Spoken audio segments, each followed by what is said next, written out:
Selamat pagi pemirsa, seperti biasa setiap Jumat iNews Jabar akan sajikan dialog khusus Yuk Berwirausaha bersama para pengusaha di berbagai bidang.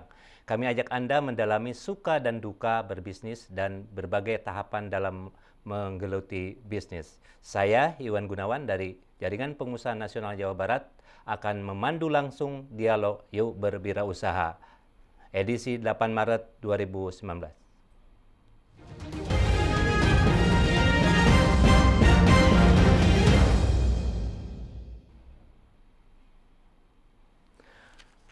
Baik pemirsa, di samping saya telah hadir pengusaha yang asli orang Tasik, luar biasa, pengusaha nasional, Wilajeng Enjing Kang Hikmat Kurnia. Wilajeng Enjing Kang Iwan, hatur nuhun, tos diulem.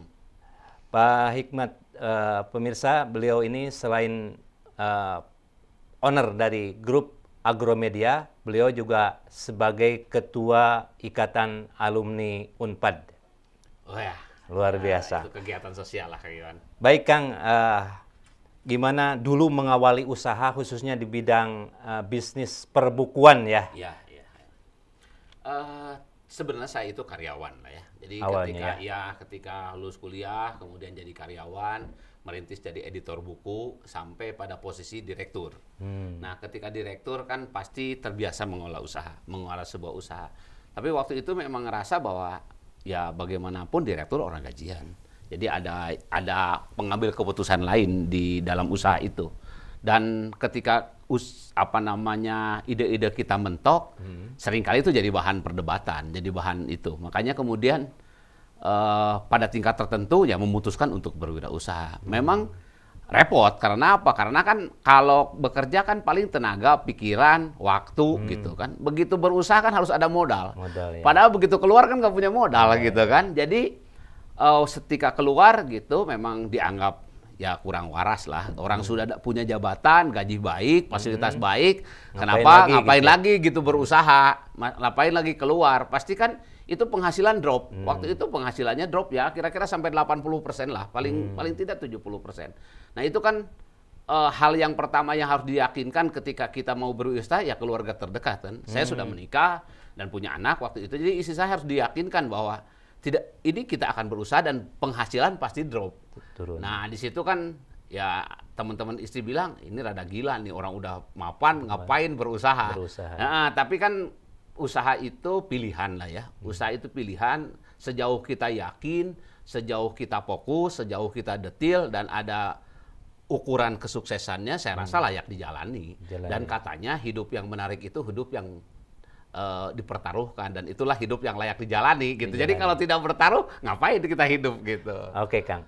Jadi awalnya waktu itu memulai dengan sendiri atau sudah dibantu udah mulai terima karyawan begitu? Enggak, waktu itu memang ketika keluar kan tidak punya modal, tidak punya apa. Waktu itu kebetulan ada teman punya rumah gitu, saya kontrak rumahnya gitu. Kemudian saya hanya bisa mulai dengan 1 OB. Jadi saya melakukan pekerjaan lain, OB yang jaga. Gitulah, Superman lah, semua OB-nya yang saya. Jadi mulai usaha itu dari 1 OB karena pasti tidak bisa menggaji kan. Waktu itu juga modal terbatas. Artinya waktu itu idealnya setiap bulan itu nerbitin 6 judul buku per bulan kalau mau besar. Jadi berarti kalau 6 bulan perkiraan buku itu akan muter kan butuh 36 judul. Uang saya tidak cukup untuk itu. Uang saya hanya cukup untuk 3 judul buku. Nah, berarti kan harus ada trik-trik tertentu terutama mengumpulkan uang. Tapi untungnya saya karena punya nama baik, punya jaringan gitu. Jadi usaha itu bukan urusan modal. Kadang-kadang urusan jaringan, urusan nama baik itu modal lain gitu. Modal lain, artinya tidak semata-mata uang ya? Iya, tidak semata uang. Jadi ngedit bisa suruh orang temen gitu. Percetakan boleh ngutang, separasi boleh ngutang, buku dibawa sendiri gitu kan. Sebenarnya kan itu relatif menjual buku pakai DP gitu ya. Wah, menjual buku iyalah. Minimal percetakannya tidak bayar. Jadi biasanya kan orang nyetak harus bayar dulu uang muka, ini enggak. Ini nanti aja bayarnya karena saling kenal. Dulu mungkin reputasi saya waktu ngurus perusahaan lama kan baik-baik saja. Ya. Sehingga orang percaya bahwa saya akan amanah menjaga utang piutang itu. Waktu itu Kang pilihan memutuskan untuk keluar di posisi ini? Karena mungkin kan ada sesuatu yang menjadi tiba-tiba Trigger jadi gitu berani. ya. Iya, memang selain kondisi perusahaan lama yang memang ide-ide kita dapat Tidak hambatan, memang saya juga menghitung gitu. Kira-kira memang posisi ini kan kita punya impian lah ya. Semua orang punya impian. Waktu itu juga kebutuhan hidup saya besar karena saya harus membesarkan anak dengan kebutuhan khusus gitu. Jadi butuh uang cukup untuk butuh uang lebih lah.